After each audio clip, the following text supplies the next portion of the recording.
السلام عليكم ورحمة الله وبركاته. الحمد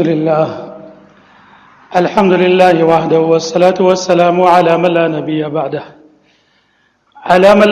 بعده ولا أمة بعد أمته ولا كتاب بعد كتابه ولا شريعة بعد شريعته. أما بعد فأعوذ بالله من الشيطان الرجيم. بسم الله الرحمن الرحيم.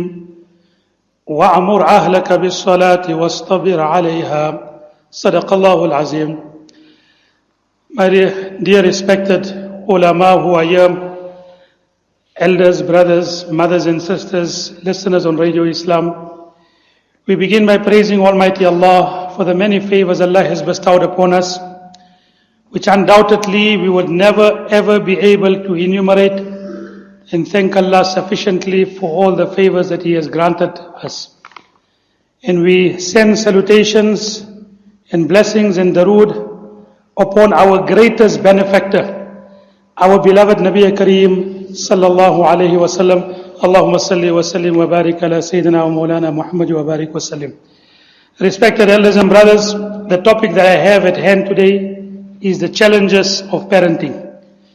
And I must thank my learned colleagues who have spoken before me, who have undoubtedly given us the choicest gems with regard to parenting. I suppose in many ways, by the very nature of the topic that I have, my discourse or my talk would be slightly different, in the sense that we would be discussing some of the challenges. And in discussing some of the challenges, we would also try and relate that with some of the beautiful ideals that they have made mention. But of course, by the very nature of challenges sometimes speaks about not only the ideal, but those situations which are not according to the ideal. Also keep in mind that I'm not only a guest speaker, but I'm also a parent with teenage and maybe even beyond that children. And I'm faced with the very same challenges that I would be relating, and faced with the very same challenges that most of our parents in today's time are faced with. Alhamdulillah, I've seen also many parents who are here, who are young, who are full of, hope, expectations with regard to their children. But of course, many a times, our parents tell us that, when children are small, the worries are small. When they become big, the worries also become big. And when we're discussing some of the challenges, it would be more related to our teenage children comparatively to our younger and infant children, who many a times we all agree have such a beautiful innocence and a joy to behold. Also keeping in mind that none of us are perfect in parenting, by and large. There might be some perfect parents, but by and large in our society, none of us are perfect in parenting. I regard myself also in the same category. None of us are perfect in parenting, and none of us have perfect children. And Allah Ta'ala also realizes our weakness, and Allah Ta'ala, while wanting us to strive towards perfection, also knows that we are not perfect. And Allah Ta'ala does not desire, I won't say desire, Allah Ta'ala doesn't expect perfection. But what Allah Ta'ala does expect from us is to commit ourselves to purifying ourselves, transforming ourselves, and striving towards an ideal. A very important aspect with regard to the rights and the authority and the responsibility of parents. The learned colleague spoke about the ayats, and there is no doubt, Ya ayyuhalladhina amanu qu anfusakum wa ahlikum nara. O you who believe, save yourself and your family members from the fire of Jahannam. I will inshallah come back also towards this ayat right towards the end of my talk. But there's a very beautiful incident about Umar radiallahu anhu, which I read in one of the magazines recently, that a parent came to Umar radiallahu anhu to complain about his children, and in particular one of his adult child. So Umar radiallahu anhu called up the child and listened to his side of the story. And the father expected Umar radiallahu anhu to rebuke the son, to rebuke the child. But after listening to the child and that the father has not fulfilled his responsibility, the father was quite surprised when Umar radiallahu anhu called him up and rebuked him.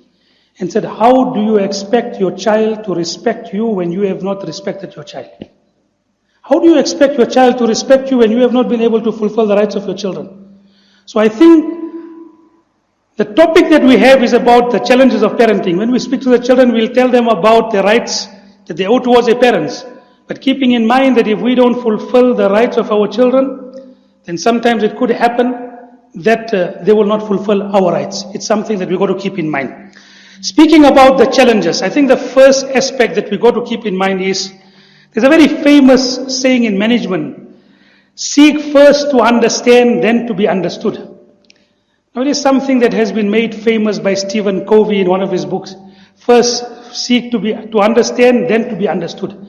If you don't understand the situation, and then you speak without understanding the situation, perhaps you would not be as effective. Now while this is a management principle, many of these management principles, wallahi al-azim, my dear respected brothers, we will find better examples in the life of our beloved Nabi Karim Sallallahu Alaihi Wasallam. Anas ibn Malik, we all know the incident, young person came in the service of Nabi Karim Sallallahu Alaihi Wasallam, and he says, 10 years I stayed in the service of Nabi Sallallahu Alaihi Wasallam. Nabi Sallallahu Alaihi Wasallam never, rebuked me, never hit me. And he used to say a very remarkable thing, and I heard this from Mufti Mahmud Sahib many a times, that Nabi Sallallahu Alaihi Wasallam used to tell him something, and then in his playful jest, while playing, he said, I used to forget what Nabi Karim Sallallahu Alaihi Wasallam used to say. I shouldn't do it. And then after a while, Nabi Karim Sallallahu Alaihi Wasallam used to say, Anas, I told you that, did you do it? Did you do what I told you? And then he used to say, Ya Rasulullah, I'm going to do this now, and I'm going to do this now. I heard one child psychologist saying that many a times young children, they invite rebellion. Especially when they become teenagers, they invite rebellion. And when you actually give in to what they want, instead of it being productive, it turns out to be counterproductive. And Nabi Sallallahu Alaihi Wasallam didn't engage him on what he wanted to engage. Why didn't you do this? Nabi Sallallahu Alaihi Wasallam just told him, oh Anas, did you do what I told you? Ya Rasulullah, I'm going to do it right now. Although he didn't do it previously. So we got to understand first before we are understood. And it's a very important point. And when we say understand first, then you will be understood. It doesn't mean, to understand does not mean to justify. I must make this very clear. To understand where your children are coming from doesn't mean you are justifying that. You are only understanding where they are coming from to make your advice to them more effective. Now keep in mind where our children are coming from today. They lived in a much more pressurized society. They have access to things that we never thought or never dreamt of. They have more temptations available to them than we ever had when we were small or even now. They have a situation with being interconnected that you can't believe. There's a very beautiful article that was written in the Star newspaper some time back, bringing up kids in a new brave world. Some of the stats there were quite remarkable. It said by the time a child reaches matric, it would have sent or would have received 200,000 SMSs. By the time the child reaches matric, it would have sent and received 200,000 SMSs. Many of our children are on Facebook. And as much as we deny the situation, or as much as we say that it is not right, it's such a reality that the founder of Facebook was named Times Person of the Year of 2010. The founder of Facebook was named the Person of the Year in the Times magazine. And this is because of the type of outreach that he has created. And in that article, they say in Facebook, every 60 seconds, there are 1,789,736 actions performed every minute throughout the world. Now this is where our children are coming from. I gave a presentation on the youth in Malawi, I think it was in March, April. At that time, the stats was that if Facebook was a country, it would have been the 11th most populous country in the world, between Japan and Mexico. Now that was 6 months ago, I spoke about it, 11th most populous country in the world. Today's step is that if Facebook was a country, it is the 3rd most populous country in the world, only behind India and China. So many people are on Facebook. Now I'm not saying that in any way to say this to justify or to say that what they are doing, whether they are on Facebook, is right or wrong. All I'm saying is to understand is not to justify, is to understand where our children are coming from. And Nabi Karim Sallallahu also used this example. He also used this principle, understanding where people are coming from. Thus, the famous example, and sometimes we don't take lessons from what Nabi Sallallahu actions were. So after the Fatah of Makkah, what did Nabi Karim Sallallahu tell Hazrat Aisha? Oh Aisha, if the people of Makkah were not recently converted or not recently reverted or have not been recently introduced to Islam, I would have changed the Baytullah.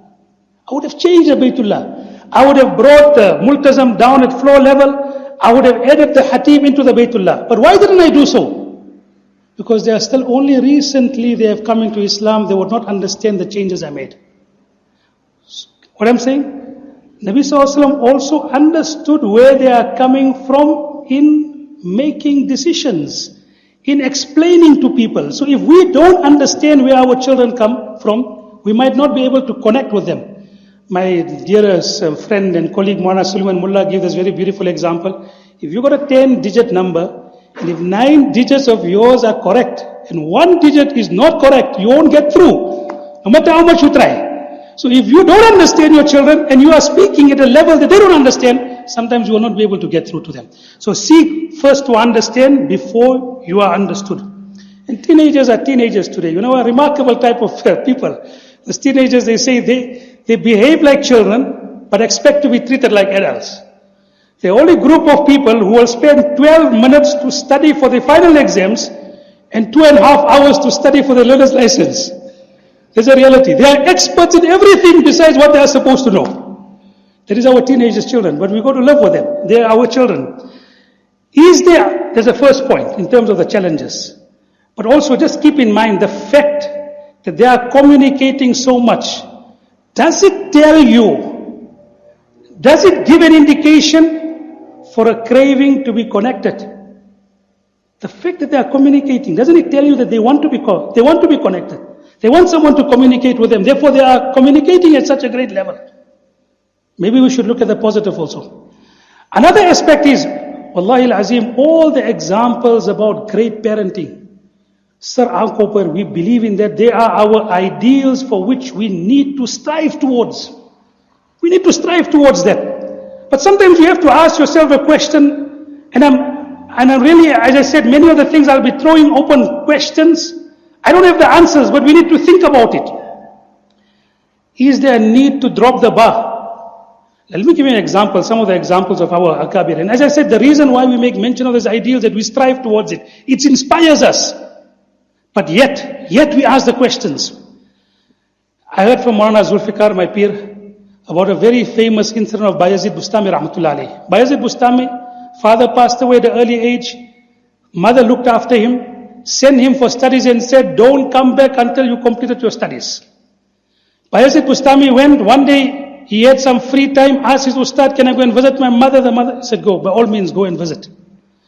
Came and knocked at the door of the mother, enthusiastic to meet his mother.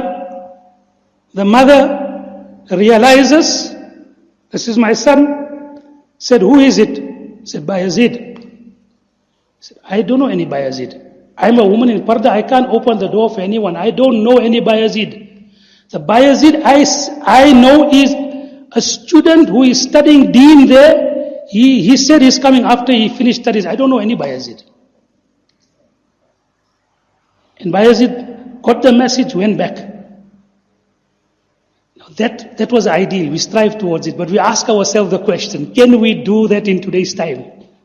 When we were in Karachi, I went in the 70s. So when we went in the 70s, it was an unwritten rule that foreign students, South African students used to go back once in 3 years.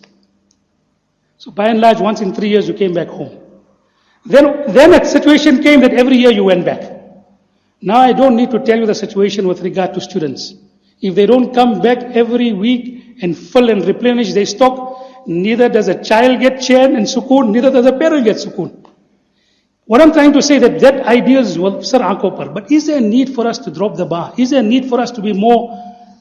I don't like to use the word realistic. I'm just asking the questions. How do we deal with these inspirational incidents that I made mention? We heard the incident and we hear the incident of Hazrat Shaykh al-Hadith, Hazrat Maulana Zakaria Sahib Rahmatullah Alayh.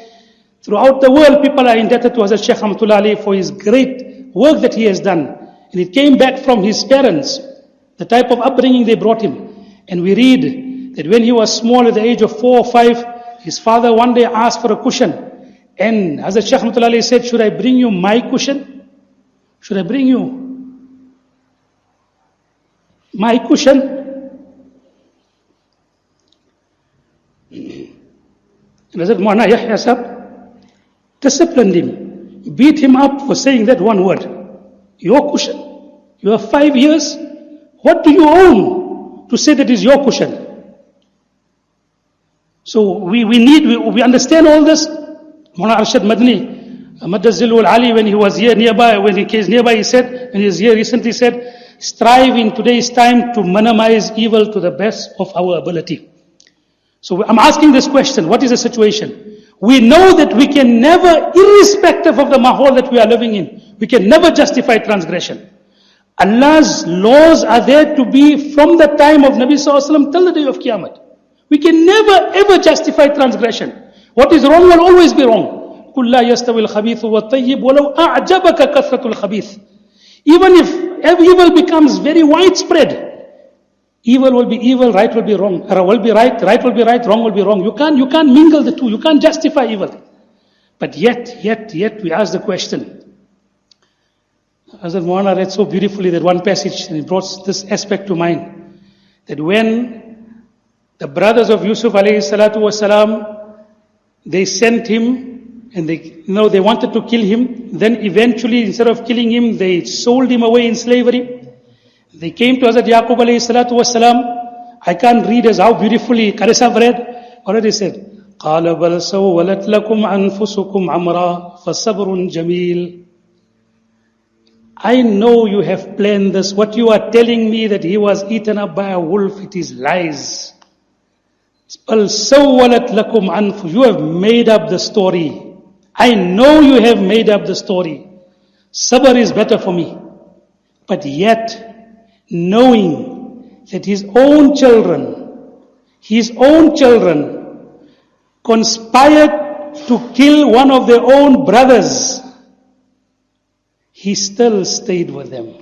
He still allowed them to be in his homes.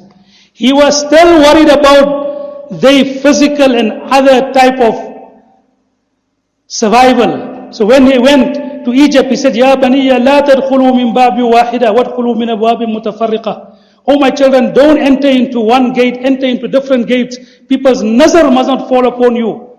Despite the fact that the father knew that they conspired to kill one of my children. And there's not any child. It was destined to be the Nabi of Allah. Does it in any way, as I said, it's just a challenge. Does it still give us that drop the bar and still live with your children and still give them advice, even if you know that what they are doing is wrong? I don't know. I'm throwing up these challenges and I'm making mention of it.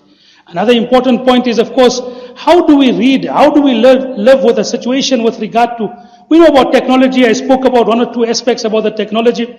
We all know today that the phone is a convenience, not a core function or objective in life. Cell phone is a means of communication. It's not a core function or objective in life. Owning a cell phone because of a convenience is one thing, but flashing your cell phone around as a means of superiority is quite pathetic, but that's the reality.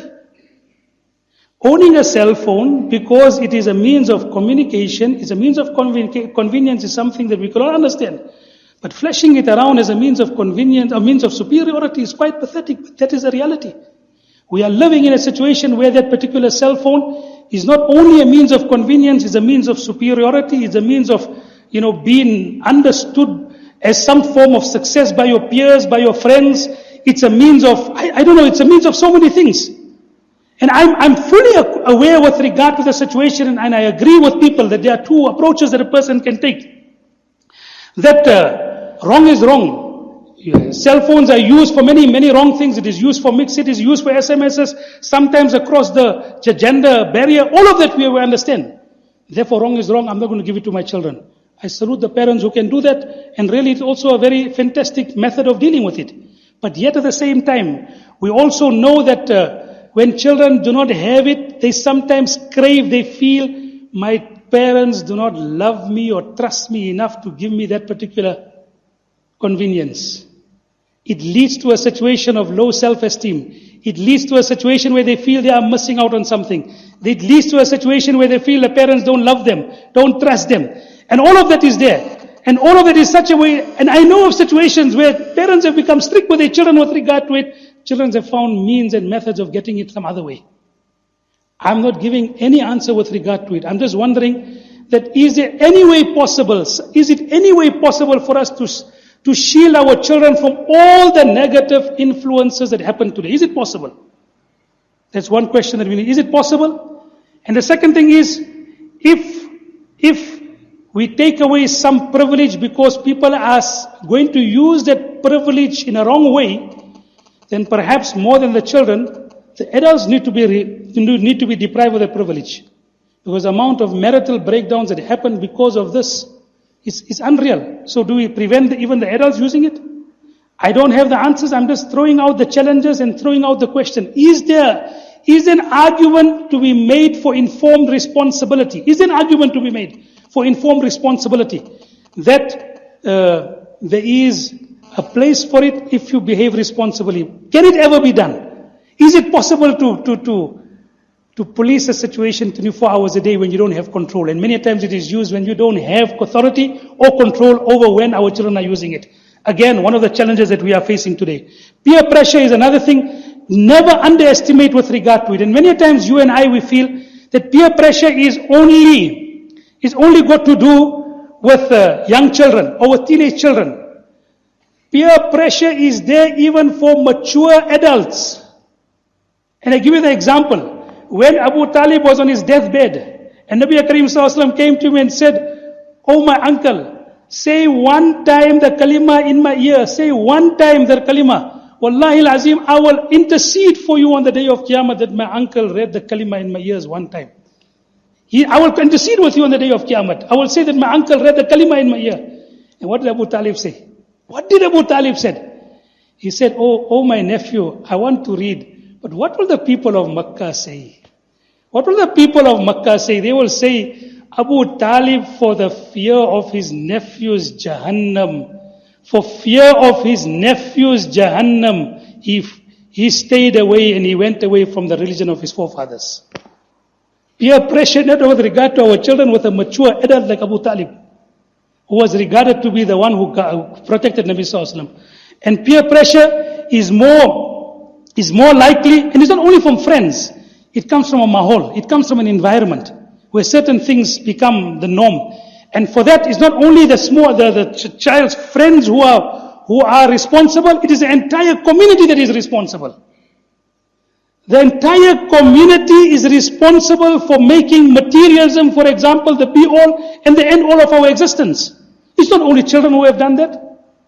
So I think it's something that we've got to keep in mind. And many times, why peer pressure becomes more effective is when people have low self-esteem. Our children don't like to stand out like a sore thumb amongst their own friends.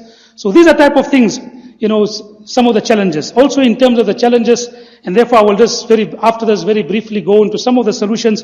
One of the things is the digital era of access to immorality today. Ya Allah, there's something that may Allah Ta'ala forbid and Allah Ta'ala protect us. Allahumma jannibna wa awladana min al-fawahishi wal fitan ma zahara minha wa ma batan. Allah protect ourselves and our children from the fitna and from the immorality that abounds in today's time. We shouldn't only making mention with regard to our children, even with regard to adults.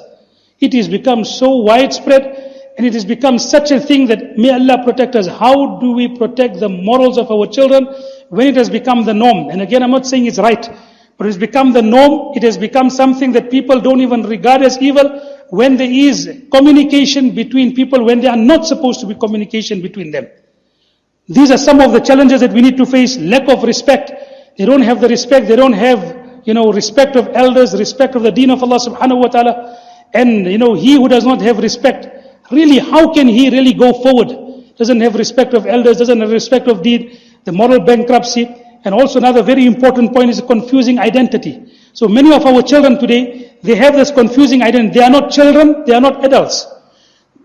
Society doesn't regard them as children. We do not want to confer upon them the responsibility of being adults, and they have this confusing identity which seems to pave the way for them to enjoy themselves. It seems to give them the license. I'm not a child, but yet I'm not an adult. So this time in between is for me to enjoy myself, to sow my wild oats everywhere. It's a wrong concept. It's a confusing identity. It has got nothing to do with Islamic teachings and values.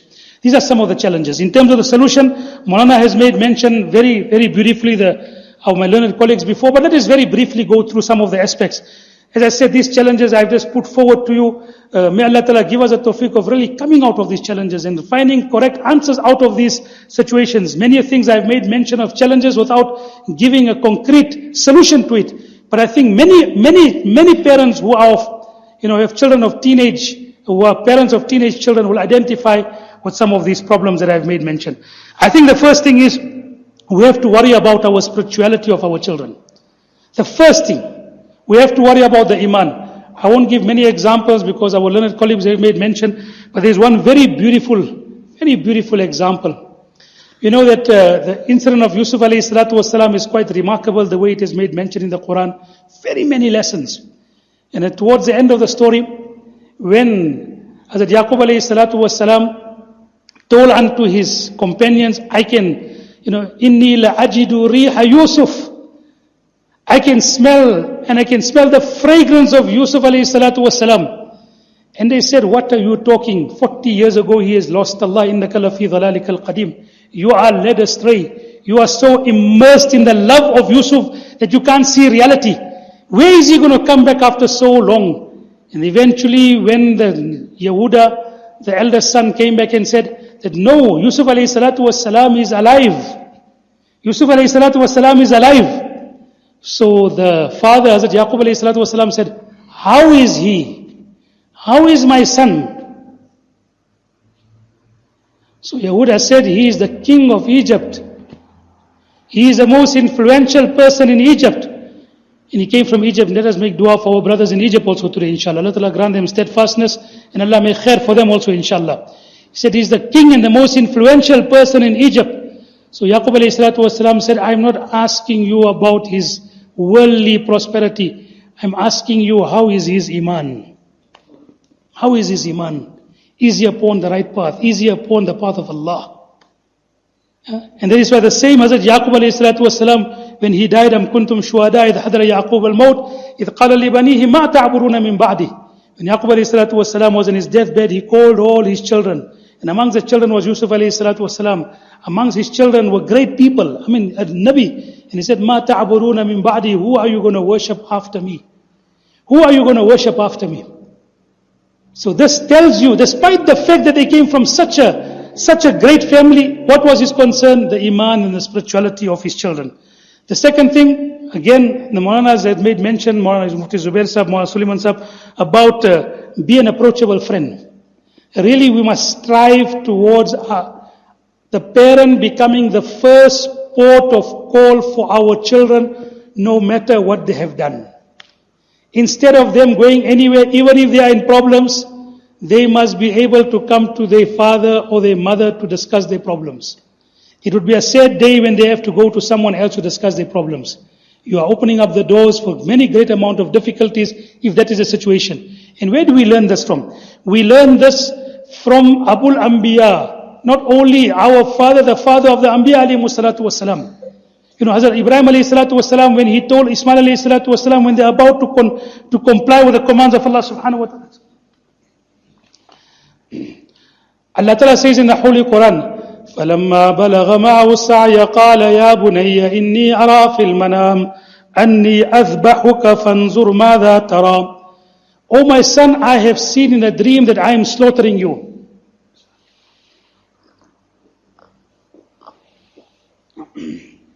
Give me your opinion.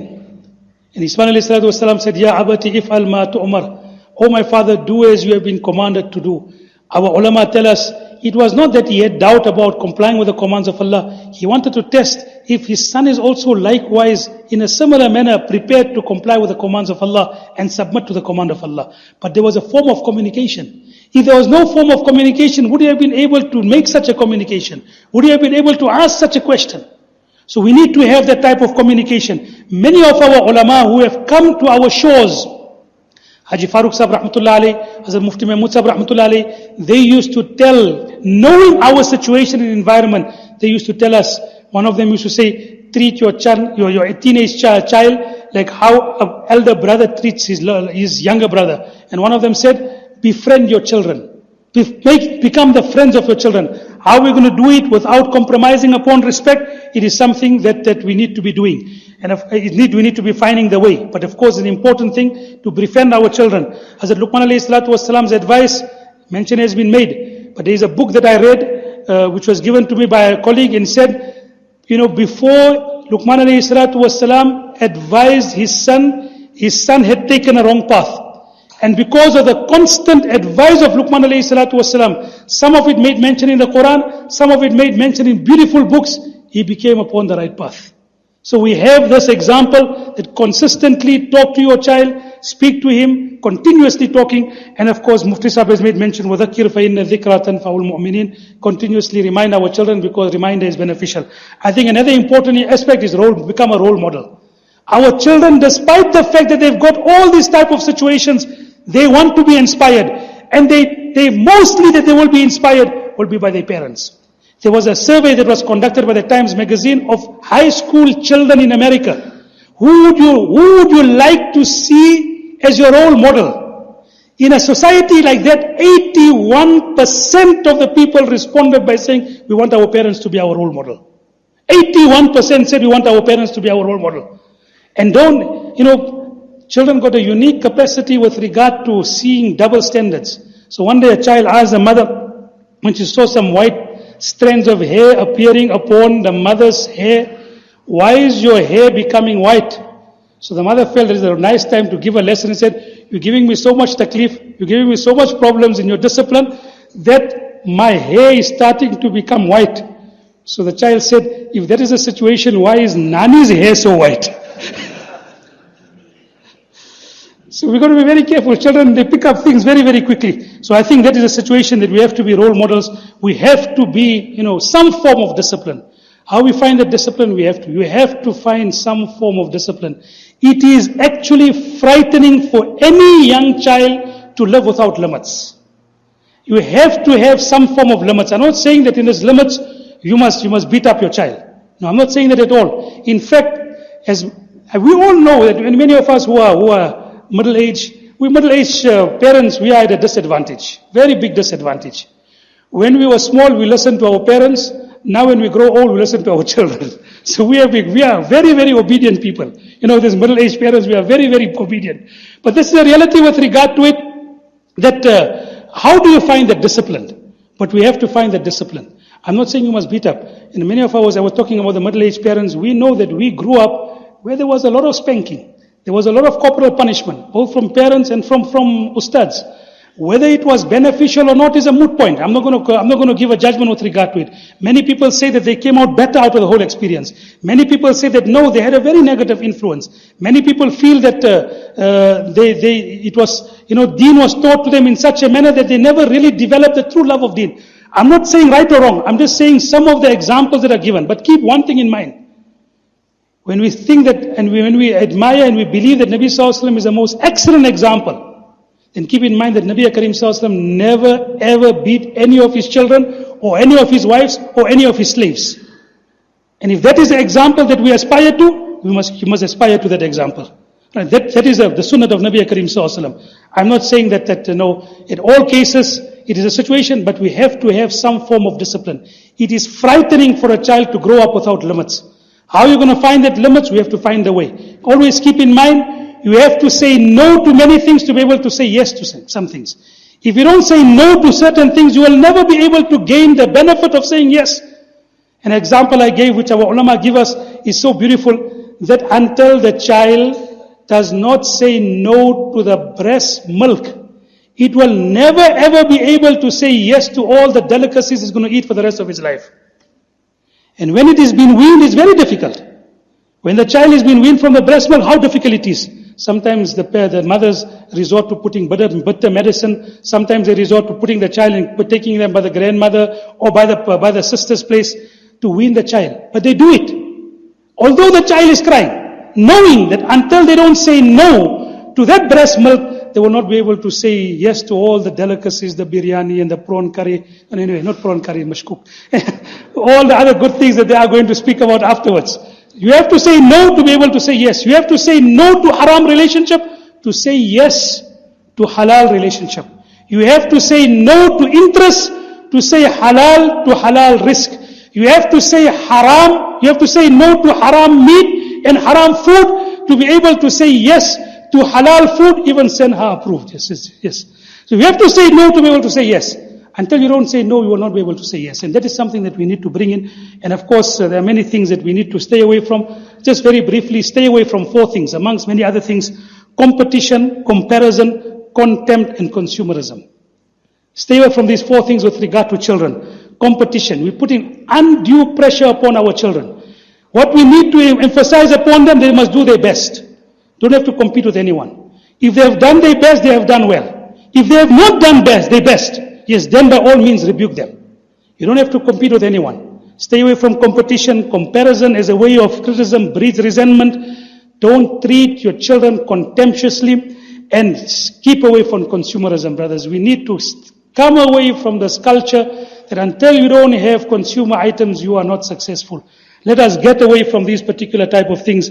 It is very harmful for our children. So these 4 things that I stay away from. In conclusion, let me make mention of 2 things. I know it's a difficult situation for parents all the time. We are faced with many, many challenges.